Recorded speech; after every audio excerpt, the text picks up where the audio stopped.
Si Les Tontons Flingueurs, comédie de gangsters classique des années 60, est resté dans la mémoire, c'est pour une raison très simple, ses dialogues. Écrit par le talentueux Michel Audiard, il transforme ce film en un débarras oratoire, une sorte de concours où chaque personnage essaie d'avoir la punchline finale. Jouant sur la maîtrise de la langue, des références historiques ou littéraires, un rythme impeccable et des personnages aux fortes personnalités, Michel Audiard écrira plusieurs répliques demeurées cultes. Vous croyez qu'ils oseraient venir ici? Les cons, ça ose tout. Et c'est même à ça qu'on les reconnaît.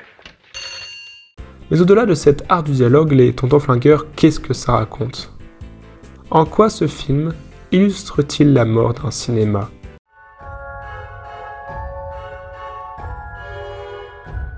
À sa sortie, Les Tontons Flingueurs a été critiqué par une bonne partie de la presse de l'époque. La raison? Le film caricaturerait grossièrement la société des années 60. En effet, la comédie s'appuie sur l'opposition entre jeunesse et temps passé. Au-delà d'un ressort comique efficace, elle décrit un conflit générationnel. Ce dernier est en partie symbolisé par le personnage de la jeune Patricia.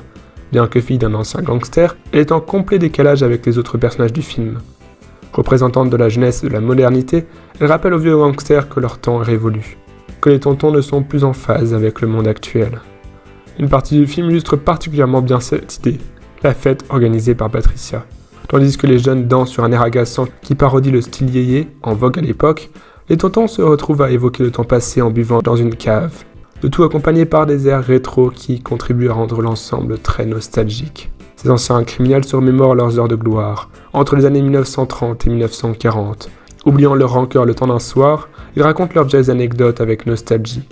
Dépassés par les changements sociaux et culturels de la modernité, ils regrettent une époque virile où les embrouilles se réglaient à coups de poing. Au fond, maintenant, les diplomates prendraient plutôt le pas sur les hommes d'action. L'époque serait aux tables rondes et à la détente. Une époque sans hygiénisme social, où l'on pouvait boire, fumer, jouer de l'argent sans que cela soit mal vu. Quand on lui demande pourquoi le commerce d'alcool marche moins bien, le personnage de Fritz répond que la jeunesse française boit des eaux pétillantes. Au milieu de cette jeunesse folle, de cette ancienne génération dépassée, se dresse le personnage de Fernand Naudin. Incarné par Lino Ventura, il est un personnage entre deux époques. Ancien gangster, il a délaissé ce monde violent pour se reconvertir dans la vente de matériel agricole. La mort de son ancien ami le Mexicain le pousse à se replonger dans cet univers criminel. En effet, ce dernier lui confie ses affaires et la protection de sa fille. Pendant le film, Fernand navigue entre les deux générations, traitant avec les gangsters tout en créant une relation avec Patricia. Il est intéressant de voir Les Tontons Flingueurs une métaphore, celle de la mort d'un cinéma, ou plutôt celle de la naissance d'un nouveau. Il est tentant de voir dans ce groupe de vieux gangsters dépassés les représentants du cinéma français d'après-guerre, dépourvus de créativité et d'originalité. Un cinéma qui sera bientôt mis à mal par l'émergence de la nouvelle vague. Porté par des réalisateurs tels que Truffaut ou Godard, ce mouvement va bouleverser le cinéma français. Adieu les conventions. Ces nouveaux films sont filmés et écrits différemment. Le cinéma doit davantage ressembler à la réalité, on commence à filmer directement dans la rue. C'est aussi l'émergence du cinéma d'auteur. Le cinéma est le reflet d'une époque qui bouge, d'une génération qui chasse la précédente, c'est les 30 glorieuses, le baby-boom. Le mouvement est en pleine ébullition au moment de la sortie des Tontons Flingueurs, et ses principaux représentants ne se privèrent pas de critiquer le film. Cependant, il connut un véritable succès populaire et ses répliques cultes demeurèrent dans la mémoire.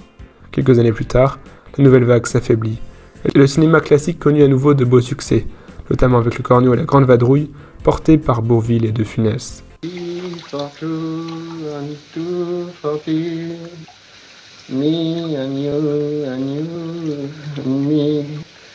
Mais la nouvelle vague aura eu une importante influence sur le cinéma français et inspirera de nombreux réalisateurs européens. Et quelques années plus tard, un nouveau tremblement de terre secouera le milieu du cinéma. Son nom, la télévision. Merci d'avoir regardé la vidéo jusqu'au bout, partagez la chaîne autour de vous, cœur sur vous.